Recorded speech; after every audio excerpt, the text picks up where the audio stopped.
Hi guys, I'm Brody and welcome to my channel. I'm a new content creator making videos about the games I love, and Destiny 2 is one of them. And I love making builds based on underused and underrated exotics. And Josh asked if I could make a Void 3.0 build, and I've managed to do one which gives us maximum power at minimum effort. Thank you for all the recent subscribers so far. The channel is growing bigger and bigger every day, and your support means a lot. Let's jump into the video. Okay, I want to start off by really quickly going over what I originally had in mind for this build and how it evolved over time. I wanted it to be a bit more of a support build. Utilize Ward of Dawn, Shield Bash for suppressing targets, along with suppressor grenades and Echo of Undermining. Your void grenades weaken targets, and that weakens a target by 15%. And the reason I wanted to do that kind of build, there's been loads of new void weapon traits introduced in this season, and at the weekend I was lucky enough to get the other half sword craftable, so I crafted one with Repulsor's Brace on. You can also get this on Yesteryear, which is a new Gambit of Pulse Rifle, which also rolls with another amazing void perk, Desperado. Reloading after a precision final blow increases your rate of fire. This makes this weapon absolutely lethal, but it was more Repulsor's Brace I was interested in. Defeating a void debuff target grants an overshield, and because this build is all about having an overshield up constantly and we want to be taking damage, the problem was our overshield was always up anyway. Not only that, I am Titan. I wanted to smash things. Support builds just aren't my playstyle, but if that is your playstyle, this is a great little setup for you to go with. Pretty much the same thing, but use a weapon with Repulsor's Brace on.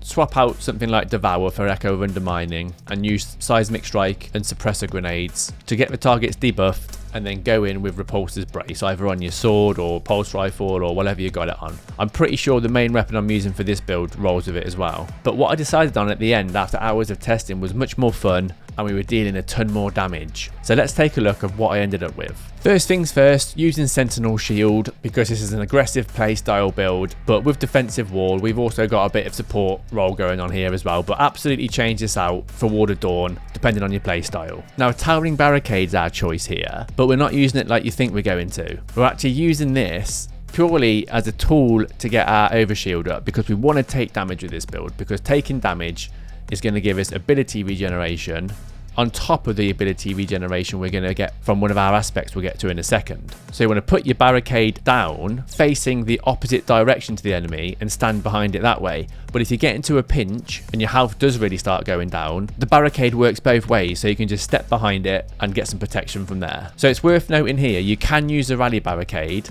and do the same thing on top of all the buffs that you get. That increases your weapon reload speed, stability and range. You're technically stood behind it, but you're just facing the opposite way. I like to use the Towering Barricade just in case things do get a little bit intense. You can just step behind it. The shield throw is great for this build because you just lob in your shield, and as long as you hit a target, you're going to gain a bit of overshield, which is going to help with your ability regeneration. Plus we can tank more hits with the overshield, which ties in perfectly to our helmet. Shield Bash is also a great option. Use whatever you want, honestly. It just depends on your playstyle. All my Titan builds have been either Seismic Strike or Shield Bash so far. I'm just changing it up, plus I'm getting the Captain America vibes from Shield Throw, so I'm using that. Now the first aspect, Bastion. Now cast your super to grant overshield to nearby allies. That's great, but we're more interested in the second bit. Casting your barricade grants overshield to yourself and nearby allies and empowers it, enabling it to slowly regenerate the overshield of allies bunkering behind it and extend their overshield duration. So we're putting our barricade down the opposite direction to where the battle's going on, just to take advantage of this. We're going to stand there with this overshield, tank a load of damage, which is going to give us ability regen, but the whole time this is going on, we're doing stupid amounts of weapon damage, which I'll explain in a second. And then what ties in perfectly with this is Offensive Bulwark. While you have an overshield or are inside Ward of Dawn, your grenade charges significantly faster, you have increased melee range and damage, and melee final blows extend the duration of your overshield. You also gain an additional shield throw while in Sentinel Shield. So with this, while we've got an overshield, and thanks to our helmet, we've got 2 ability regens going on without thinking about anything. Because having an overshield is going to grant us grenade energy, and being hit by bullets, melee, whatever is going to grant us grenade energy. On top of that, we're using Echo of Starvation. Picking up an Orb of Power grants Devour. This is even more ability regeneration. But not only ability regeneration, this is going to get us our health back if for whatever reason our overshield disappears and we start taking damage. And as long as you're getting kills while you've got Devour activated, that buff's going to refresh. So we've got ability regen from Devour, offensive bulwark, and our helmet. So Echo of Expulsion is our other fragment. Void ability final blows cause targets to explode. This goes hand in hand with Echo of Instability. Defeating targets with grenades grants volatile rounds to your void weapons. Now I'm using the magnetic grenade, which explodes twice on impact, so you're almost guaranteed to get a kill out of that, which is then going to trigger Echo of Expulsion, which will cause another explosion and kill anything around the target, and then give us volatile rounds to our void weapons. And with volatile rounds, the target is affected with unstable void energy and will explode upon taking additional damage. Let's move over to the weapons, because this is where things get really interesting. My main weapon of choice is Unforgiven submachine gun. Now I've got an awesome roll on here with Demolitionist. Kills with this weapon generate grenade energy. Activating your grenade ability reloads this weapon from reserves. So this gives you a 20% increase to grenade regeneration on a kill, which is awesome and works perfectly with this build.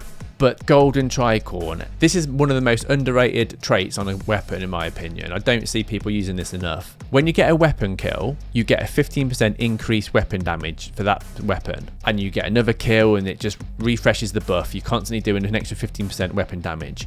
But if you get a weapon kill, activate that 15% weapon damage, and then get an ability kill, so a grenade kill or a powered melee kill, you then get a 50% buff to your weapon damage, which is crazy. And we're going to stack this with another buff we're getting from an elemental wow in a second. And this thing, once it's triggered properly with the elemental wow, it destroys anything in sight. On top of the volatile rounds we've got from our fragments, not only the enemies going down real quick, but they're exploding as well. But this Bitter Spite origin trait is what made me want to use this weapon in the first place. While this weapon is equipped, taking damage accelerates its next reload. This synergizes perfectly with our helmet, because our helmet is all about us taking damage. So not only are we getting a buff from taking damage from our helmet, we're also getting a reload buff from taking damage on our weapon. Now for my kinetic weapon, I'm using Monte Carlo purely just to get a melee energy back if and when we need it, because we're using our melee to give us an overshield to get ability regen from offensive bulwark. Monte Carlo's great here. Just whip it out if you've got no melee energy just to refill it. So for your heavy, there's so many amazing options. The other half's great for close quarters combat. Corrective Measures is an amazing LMG, but I just want to take this opportunity to remind everybody, and I know I keep saying this in my videos, but it's so underrated. If you have a rocket launcher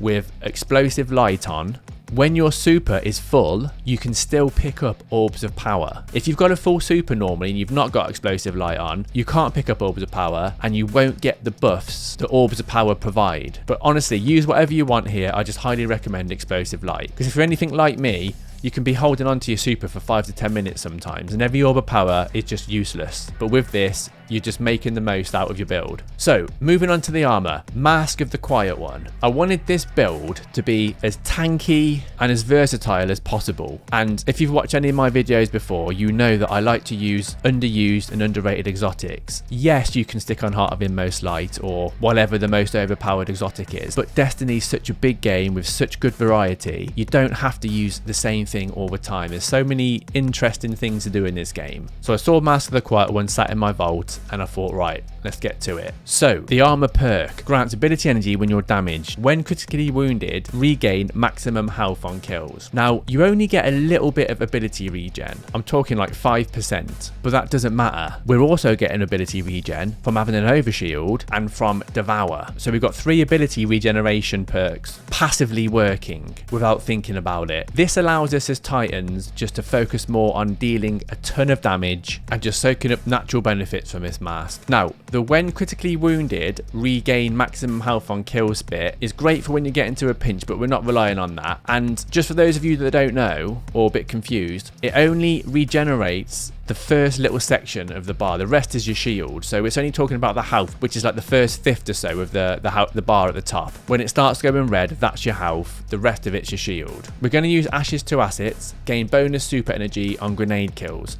It's a grenade focused build, so we're going to be chucking grenades all the time to activate volatile rounds. Anything that dies by a grenade is going to give us a small amount of super energy. Harmonic Siphon, rapid weapon final blows with damage matching your subclass type, creates an orb of power. So this is going to give us Devour, and also orbs of power are going to give us extra buffs, which we'll get to in a sec. Elemental ordnance. So because it's a grenade focused build, throwing our grenade, causing explosions with our grenade are going to cause elemental wows. Elemental wows are important. I'll get to that in a second once we get to our next armor pieces. For the gauntlets, we're using bountiful wows. So when we get grenade kills, we're now getting 2 wows instead of 1. We're using impact induction, causing damage with a melee attack reduces your grenade cooldown. Again, it's a grenade build. Not only have we got our helmet, devour, and our overshield giving us grenade energy, now when we cause damage with a melee attack, we've got grenade energy. I've got increased reload speed of auto rifles on in the other bit, just in case we need to pull Monte Carlo out and get some kills with that. Now, elemental time dilation. Now, this is great because the buffs we're going to get from our next 2 buffs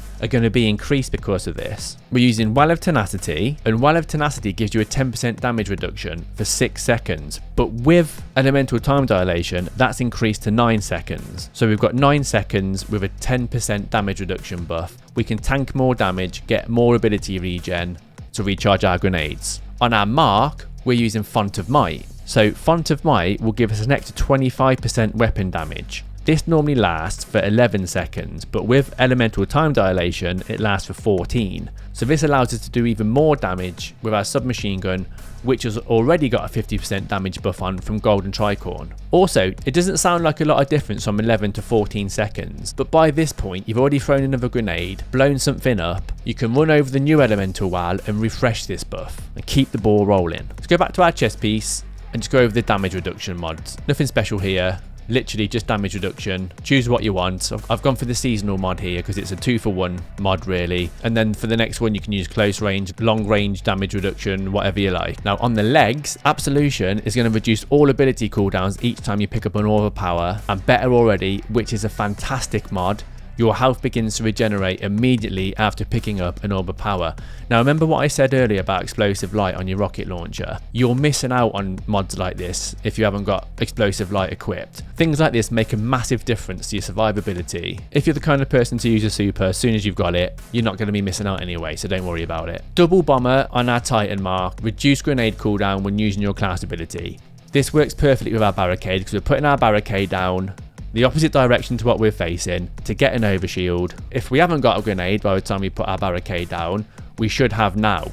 Shoot an enemy to activate Golden Tricorn ×1, throw a grenade, kill something with a grenade to get Golden Tricorn ×2, pick up the wows to activate Font of Might and Well of Tenacity. By taking damage, having an overshield and picking up any orbs of power that are in front of you to activate Devour, you should have another grenade to go now. Repeat the cycle, keep your weapon damage at around 75%, use your shield throw just to keep your overshield topped up, and rinse and repeat. It sounds complicated, but it's really not when you get into it. You just want to make sure you've got an overshield all the time to give you grenade regen, give you increased melee range and damage, and that's going to extend the duration of the overshield. You're using your barricade just as a tool to get an overshield, along with your shield throw. That's just a tool to get an overshield. The main thing you want to be doing is throwing your grenade and using your void weapons. Watch everything explode, pick up the wows and the orbs of power, carry on with the kills, and jobs are good. You also want to be rocking 100 resilience, not only for the 40% damage reduction, but it's a Titan's class ability which is going to recharge our barricade even quicker, so we can pop that down and get an overshield if we haven't got one. And also get your discipline up to 100 as well, because it's a grenade build obviously. Doesn't matter about anything else really. Probably spec into recovery more than anything else because we want to be as tanky as possible. We've got Monte Carlo to get our melee recharged, and our melee is just a tool